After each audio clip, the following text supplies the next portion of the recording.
Hello everyone, welcome to my channel. तो आज हम करने वाले हैं अपने जीके जीएस की सीरीज को। तो स्टार्ट कर लेते हैं अपने हम इम्पोर्टेंट क्वेश्चन से। ठीक है,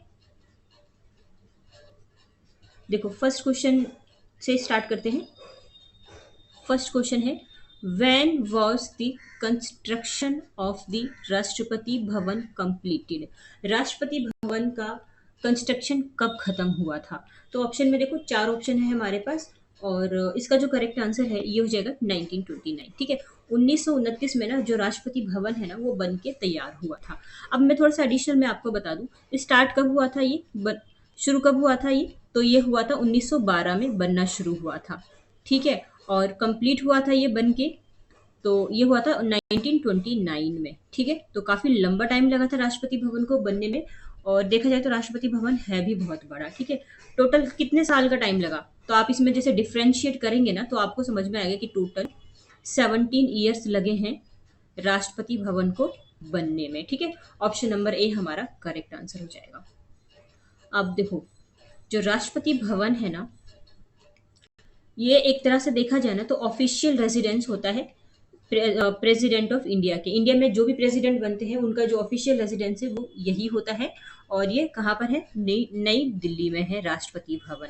ठीक है, और राष्ट्रपति भवन को इसको डिजाइन किया गया था एडविन लुटियंस के द्वारा। और हालांकि देखा जाए तो एडविन लुटियंस ने काफी सारी चीजें तैयार की है। ठीक है, टोटल देखो 17 साल लगे कंप्लीट होने में। अच्छा, यहाँ से हम क्या कुछ एडिशनल रिलेट कर सकते हैं?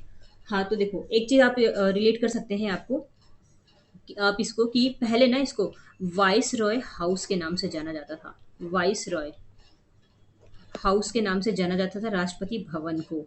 बाद में इसको राष्ट्रपति भवन कहा जाने लगा ना। और देखा जाए ना तो इसमें टोटल कितने कमरे हैं? तो 340 कमरे हैं। और जैसे आप सर्च करते हैं ना तो कहीं कहीं आपको 350 भी मिलेंगे। तो दोनों ही डाटा ठीक है, क्योंकि देखो 340 कमरे ना इसमें हुआ करते थे।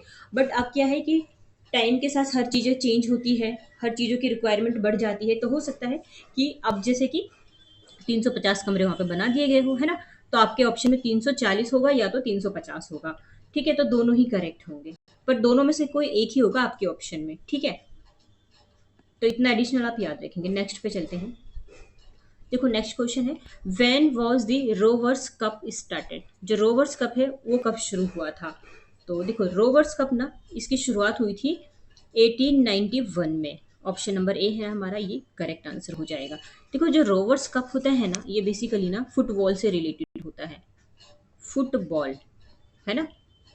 और देखा जाए तो हम कह सकते हैं कि इसको फुटबॉल टूर्नामेंट के नाम से भी कह सकते हैं आप इसको। फुटबॉल टूर्नामेंट देखो, the rover cup was a football tournament held in India.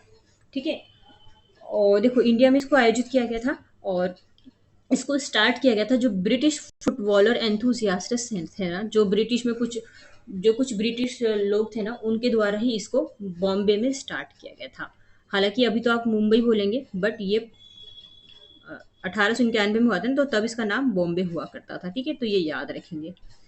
और एडिशनल में एक ये याद रख सकते हैं कि 2001 से ना इसको खत्म कर दिया गया है, कि इसको रोवर्स कप को खत्म कर दिया गया है। ठीक है, तो नेक्स्ट पे चलते हैं।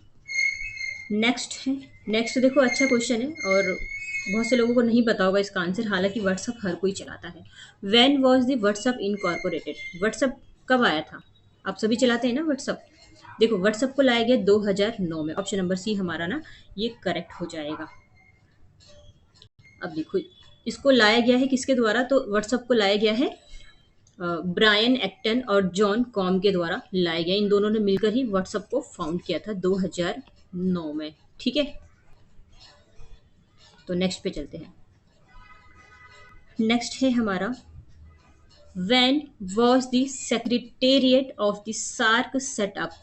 जो सार्क का जो सेक्रेटेरिएट है ना इसकी स्थापना कब हुई थी? सेक्रेटेरिएट आप कह सकते हैं सचिवालय, है ना? सार्क के सचिवालय की स्थापना कब हुई थी, है ना? तो देखो इसकी स्थापना हुई थी 1987 में। और ऑप्शन नंबर हमारा ना ए ही करेक्ट हो जाएगा।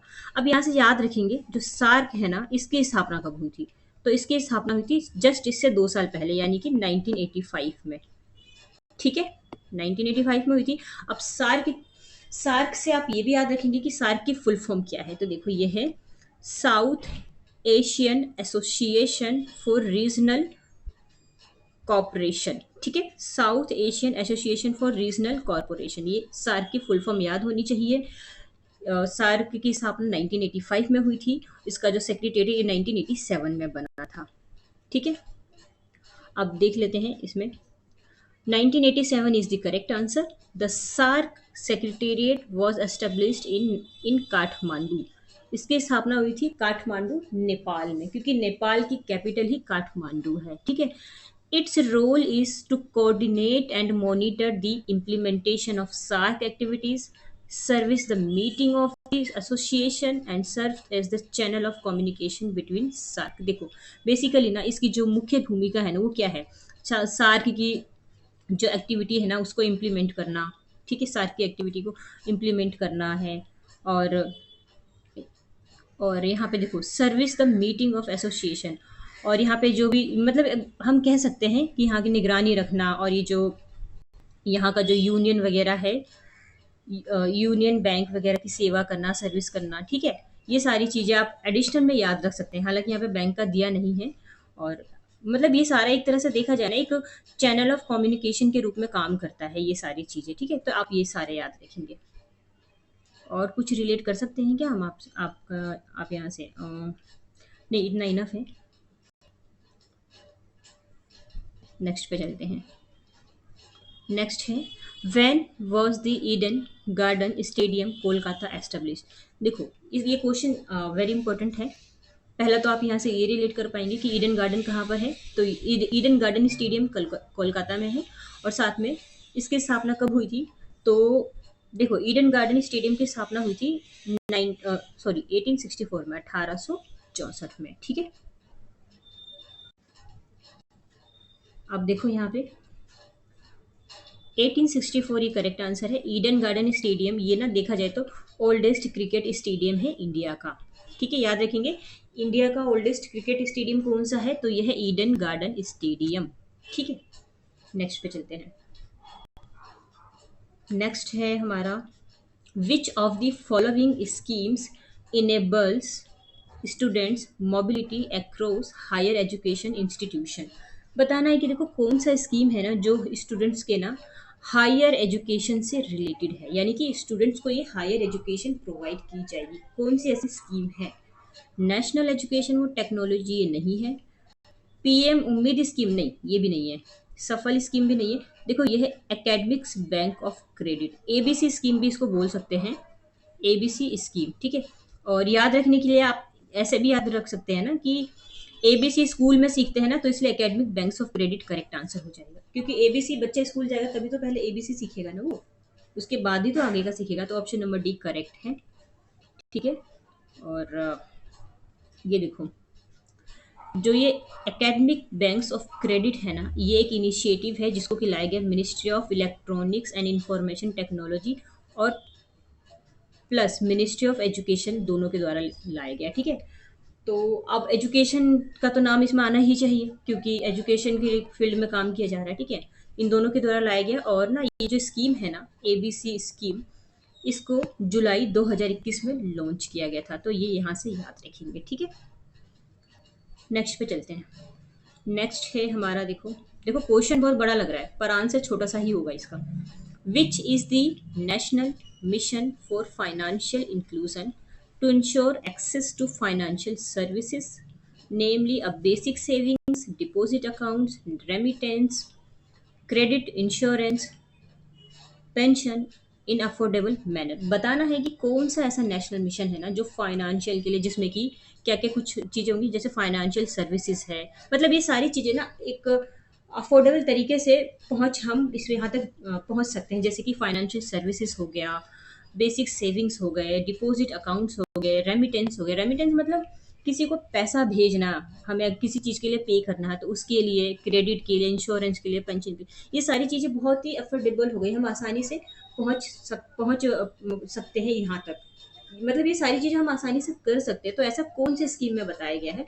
तो देखो इसका जो करेक्ट आंसर है ना ये हो जाएगा दीनदयाल नहीं, ये वाला भी नहीं है, ये भी नहीं है। हाँ, प्रधानमंत्री जन धन योजना इंपॉर्टेंट है ये, ठीक है।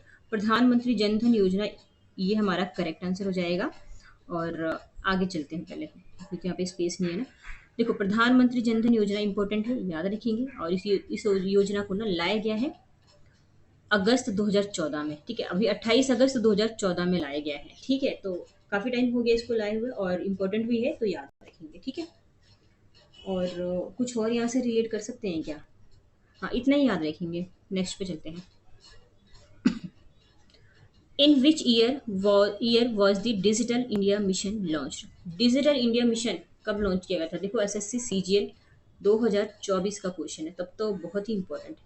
देखो, डिजिटल इंडिया मिशन ये लॉन्च किया गया था ना 2015 में। ऑप्शन नंबर सी हमारा ना ये करेक्ट आंसर हो जाएगा, डिजिटल इंडिया मिशन, ठीक है।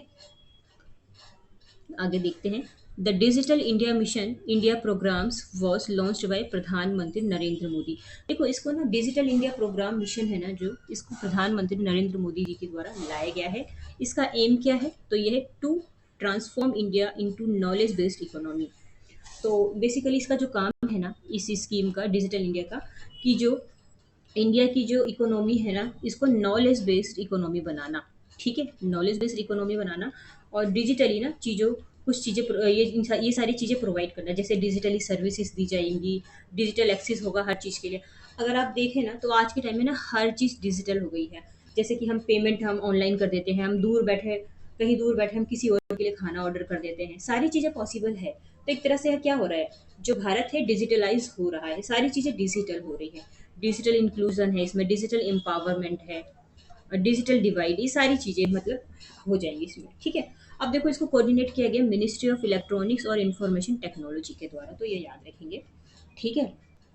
देखा जाए तो बेसिकली इसका जो काम है ना, समाज को क्या करना है, economy economy knowledge based economy की तरह बनाना है, और सशक्त बनाना है, बिल्कुल पावरफुल बनाना है, ठीक है।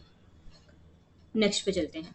नेक्स्ट है हमारा, in which year was smart cities mission launched? Smart cities mission कौन से साल में लॉन्च किया गया था? तो देखो, स्मार्ट सिटीज मिशन ना, इसको लॉन्च किया गया है 2015 में।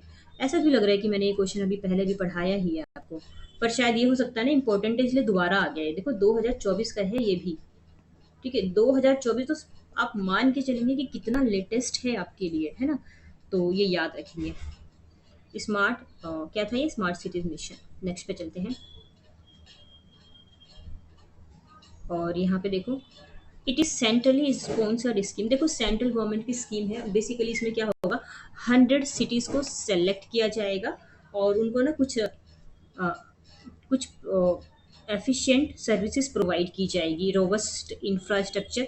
मतलब जो 100 सिटीज सेलेक्ट होंगे ना, उनको एक मजबूत इंफ्रास्ट्रक्चर प्रोवाइड किया जाएगा, सस्टेनेबल इन्वायरमेंट प्रोवाइड किया जाएगा, ठीक है।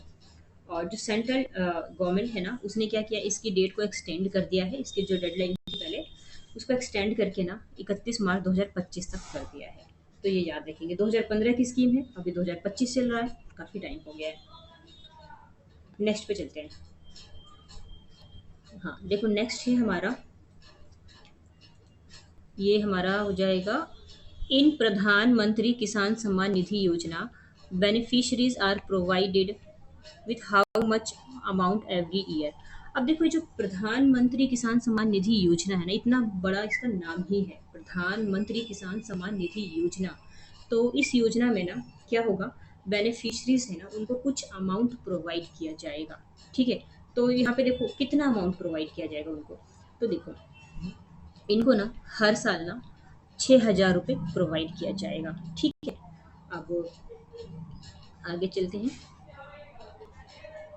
हाँ, देखो, इनको ना हर साल ना 6,000 रुपये प्रोवाइड किया जाएगा, और इनके ना 3 इक्वल इंस्टॉलमेंट होंगे, और हर चौथे महीने पे क्या होगा कि आपके बैंक अकाउंट्स में ना, ये जो फार्मर है ना, फार्मर को ये जो अमाउंट है ना, डीबीटी के थ्रू डायरेक्टली आपके अकाउंट में भेज दिया जाएगा। डीबीटी मतलब डायरेक्ट बेनिफिट ट्रांसफर, जिसको भी इसका बेनिफिट होगा उसके अकाउंट में डायरेक्टली इसको भेज दिया जाएगा, ठीक है।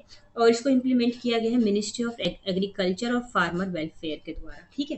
कौन से मिनिस्ट्री के तहत लाया गया? तो मिनिस्ट्री ऑफ एग्रीकल्चर, याद रखेंगे। और प्रधानमंत्री किसान सम्मान निधि योजना, इसको लॉन्च किया गया था 24 फरवरी 2019। तो देखो 2019 की स्कीम है ये, ठीक है। तो नेक्स्ट पे चलते हैं।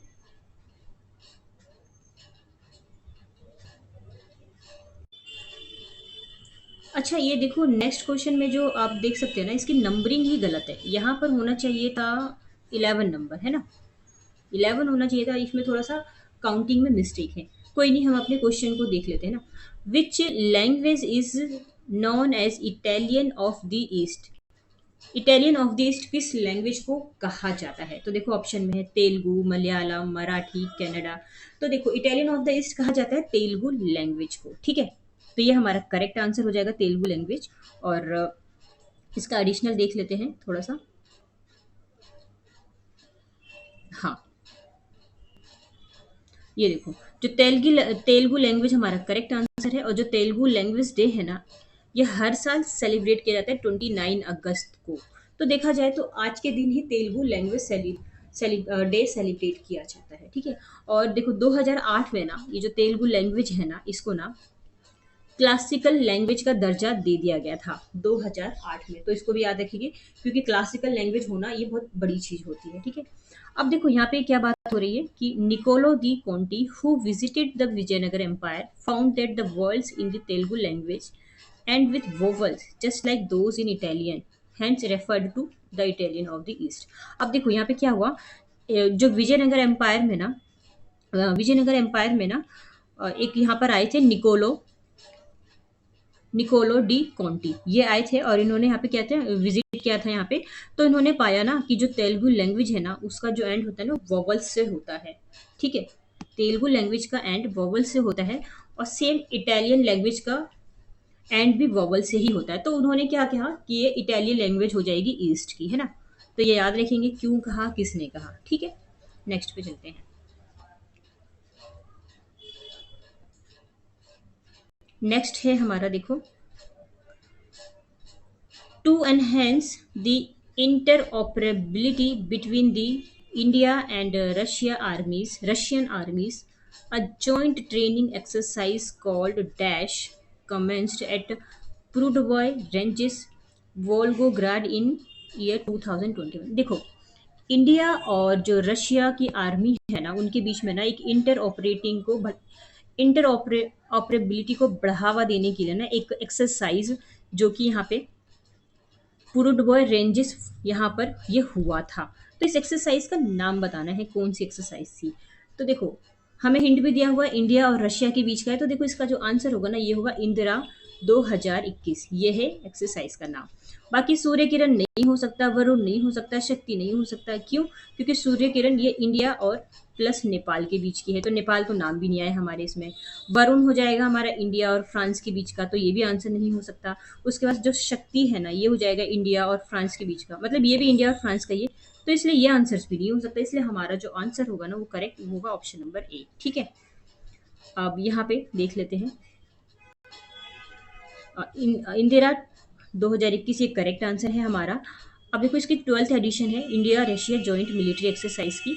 इसका जो बेसिकली ऑब्जेक्टिव है ना, conduct counter terror operations under UN mandate. Basically ना यूएन के आदेश पर ना, जिसे आतंकवादी विरोधी अभियान चलाना, ये सारे इसके क्या है उद्देश्य हो जाएंगे, ठीक है। और और देखो इनकी भागीदारी में क्या क्या कौन शामिल है। तो देखो यहाँ पे ना इंडिया और रशिया के ना 250 कर्मचारी, जो कि मतलब यहाँ पे काम कर रहे हैं, वो सारे इसमें शामिल हैं, ठीक है। और यहाँ पे जो इंडियन आर्मी की जो कॉन्टीजेंट है ना, यहाँ की जो मतलब जो सेना है ना यहाँ की, वो क्या है, मैकेनाइज्ड इन्फेंट्री बटालियन है ये, मतलब ऐसे आप याद रखेंगे। और याद रखेंगे ना कि जो ये इंदिरा नेवल एक्सरसाइज है ना, ये 13 नंबर का एडिशन है, जिसको कि होस्ट किया है इंडिया के द्वारा। और इसको होस्ट किया गया कहाँ पे, वेव बंगाल में 2023 में। तो याद रखेंगे 2023 में कहाँ इसको होस्ट किया गया था, तो वेव बंगाल इंडिया में, ठीक है। तो ये एडिशनल में याद रखेंगे। नेक्स्ट पे चलते हैं फिर। हाँ देखो नेक्स्ट क्वेश्चन है हमारा, what kind of technology is most frequently used to manage and digitise E land records. E land records के लिए किस तरह की जो टेक्नोलॉजी है वो फ्रेक्वेंटली यूज़ की जाती है, मतलब यहाँ पे लैंड वगैरह को मैनेज करने के लिए, डिजिटाइज करने के लिए, है ना। तो देखो करेक्ट आंसर हमारा हो जाएगा ना जी आई एस। आपने सुना भी होगा जी आई एस के बारे में। जी आई एस क्या होता है ये? ग्राफिक ग्राफिकल कह सकते हैं, ग्राफिकल इंफॉर्मेशन सिस्टम। ठीक है, तो जी आई एस हमारा करेक्ट आंसर है, जिससे कि हम अपने लैंड्स का रिकॉर्ड रख सकते हैं। ठीक है, अब देखो जीआईएस में बेसिकली होता क्या है। जीआईएस के थ्रू ना हम देखते हैं कि एक ये अलाउ करता है एक अफेक्टिव मैपिंग को, जिसमें कि हम मैप के थ्रू पहचान सकते हैं। ठीक है, अफेक्टिंग मैप को एनालिसिस हम अच्छे से कर सकते हैं, मैनेजमेंट कर सकते हैं अपने लैंड का। ठीक है, ये सारी चीज़ें मतलब हम कर सकते हैं। इस इन सब चीज़ों की एक अच्छी इन्फॉर्मेशन दे देता है हमको ये जीआईएस। ठीक है, और इससे क्या होता है कि ये ना डिटेल्ड, इसके थ्रू हम डिटेल्ड मैप बना सकते हैं, एनालाइज कर सकते हैं अपने लैंड के, और वहाँ के पैटर्न को, किस तरह का हमारे लैंड का पैटर्न है, ये सारी चीज़ें है ना। और अपने लैंड के रिकॉर्ड्स को मैनेज मैनेज कर सकते हैं, अपने लैंड के रिकॉर्ड्स को बिल्कुल अफेक्टिव हो गया, क्योंकि जीआईएस में सारी चीज़ें हमें ये मिल जाती हैं। ठीक है, और बाकी जैसे कि ये ब्लॉकचेन टेक्नोलॉजी ना, ये हमारी सिक्योरिटी को एनहेंस कर सकता है, बढ़ा सकता है, और ट्रांसपेरेंसी को बढ़ा सकता है। ठीक है, और वीआर और सीआर ये कुछ पोटेंशियल एप्लीकेशंस हैं, बट ये प्रॉपर जो हमें इन्फॉर्मेशन देता है ना, ये जीआईएस ही देता है। तो लैंड रिकॉर्ड्स के लिए आप जीआईएस बेस्ट मानेंगे। ठीक है, नेक्स्ट पे चलते हैं। नेक्स्ट है हमारा, हाँ देखो नेक्स्ट क्वेश्चन है, on 12 September 2002, ISRO launched the Kalpana-1 satellite using the Polar Satellite Launch Vehicle. What is the application of this satellite? देखो 12 सितंबर 2002 को ना इसरो ने ना कल्पना वन सैटेलाइट को लॉन्च किया था। कल्पना वन सैटेलाइट यूजिंग पीएसएलवी को लॉन्च किया था। इसकी जो एप्लीकेशन है ना बेसिकली, तो इसका मतलब कि हमें काम बताना है कि किस लिए इसको लॉन्च किया गया था। देखो 2024 का क्वेश्चन है ये। ठीक है, तो देखा जाए ना, इसका जो बेसिकली काम था ना, ये था क्लाइमेट एंड इन्वायरमेंट कम्युनिकेशन के लिए इसको लॉन्च किया गया था, इस सैटेलाइट को, कल्पना वन को। ठीक है, अब यहाँ से देखो एडिशनल में क्या याद रखना है, ये तो हमारा हो गया। ये जो कल्पना वन सैटेलाइट है ना, ओरिजिनली जो इसका नाम था ना, ये था मेटासेट, सॉरी मेटसेट वन इसका नाम था ओरिजिनल। बट इसका नाम बाद में चेंज करके ना कल्पना वन रख दिया गया था। अब कल्पना वन भी क्यों रखा गया? तो कल्पना वन भी इसलिए रखा गया था क्योंकि देखो कल्पना चावला की डेथ हो चुकी थी कब? 2003 में इनकी डेथ हो गई थी। तो इनको सम्मान देने के लिए एक तरह से देखा जाए ना, तो इसका नाम चेंज करके कल्पना वन रख दिया गया था। और इसको लॉन्च किया गया था पीएसएलवी C4 के द्वारा। और नाम कब चेंज किया गया इसका? फरवरी 2003 में इसका नाम कल्पना वन रखा गया था। यहाँ के जो उस टाइम के जो प्राइम मिनिस्टर थे ना, अटल बिहारी वाजपेयी जी, तो उन्होंने कल्पना चावला की याद में इसका नाम चेंज करके रख दिया था इसका। ठीक है, कल्पना चावला के बारे में आपने सभी सुना होगा, आप सभी ने सुना होगा कि नासा की एस्ट्रोनॉट थी ये। और बेसिकली ना ये इंडियन थी। सबसे बड़ी बात ये है कि ये इंडियन थी। इंडिया में भी करनाल, करनाल कहाँ? ये हरियाणा से बिलोंग करती थी ये। हाँ, ये हरियाणा से बिलोंग करती थी। ठीक है, तो बहुत गर्व की बात है कि कोई हरियाणा की लड़की निकल के इतना दूर चली गई। हालांकि जब भी बड़ी थी ना, इनकी ज़्यादा एज भी नहीं थी। और हाँ, एक चीज़ याद रखिए, इनके सपने बहुत बड़े थे, किनके? कल्पना चावला की। ठीक है, और हालांकि वो है नहीं, 2003 में ही ना इनकी डेथ हो गई थी Columbia shuttle space shuttle Columbia से। ठीक है, तो ये सारे आप एडिशनल में याद रखेंगे। नेक्स्ट पे चलते हैं। नेक्स्ट है हमारा, In whose ashram did Beatles compose rock music in 1968 influenced by classical music? देखो किसके आश्रम में ना बीटल ने 1968 में किसके मतलब किसके म्यूजिक से ना इन्फ्लुएंस होकर उन्होंने ना रॉक म्यूजिक को कंपोज किया था। तो देखो ऐसे क्वेश्चन भी आते हैं एग्जाम में, म्यूजिक म्यूजिक वगैरह के, तो ये भी आपको याद रखना ही है। तो ये देखो क्या नाम पढ़ा हमने, बीटल्स ने 1968 में किसके आश्रम में जो रॉक म्यूजिक है उसको कंपोज किया था, किसके आश्रम से इन्फ्लुएंस हो गया? तो ये थे महर्षि, एक मिनट, हाँ महर्षि महेश योगी आश्रम। ऑप्शन नंबर डी ये करेक्ट आंसर हो जाएगा हमारा। आप चाहे तो ना इसको एक लाइन में याद रख सकते हैं। ठीक है, अब देखो नेक्स्ट पे चलते हैं। इसके एक्सप्लेनेशन पे। जो महर्षि महेश योगी आश्रम है ना, ये यहीं पे इन्होंने ये म्यूज़िक को कंपोज़ किया था। फरवरी 1968 में ये इंग्लिश रॉक बैंड और बीटल्स ये क्या वो थे, ये यहाँ पे ट्रैवल करने आए थे ऋषिकेश उत्तराखंड में, ठीक है। और देखा जाए ना तो ये आध्यात्मिक रूप से मतलब थोड़ा सा मेडिटेशन वगैरह करने के इस कोर्स को करने यहाँ पर आए थे, ठीक है। कहाँ पे, महर्षि महेश के आश्रम में आए थे। तो उसके बाद ही इन्होंने ये क्या किया था, इस म्यूजिक को कंपोज कर दिया था। अब देखो, महर्षि महेश योगी ये फाउंडर है ट्रांससेंडेंटल मेडिटेशन टेक्निक्स के, ठीक है। तो ये सिर्फ पढ़ने वाली चीज़ है, इसको डीपली याद रखने वाली चीज़ें नहीं है, ये सिर्फ पढ़ सकते हैं इसको। तो देखो हमने ना 15 क्वेश्चन की सीरीज को कंप्लीट कर लिया है। हालांकि इसमें देखो क्वेश्चन में थोड़ा सा मिस्टेक था, जैसे मैंने आपको बताया 10 के बाद ही सीधा 16 स्टार्ट हो गया। तो टोटल 15 क्वेश्चन कर लिए हैं। आपको अच्छा लगता है ना तो आप लाइक एंड सब्सक्राइब कर सकते हैं, ठीक है। तो तो हम मिलते हैं फिर नेक्स्ट वीडियो पे, ठीक है। So thank you so much.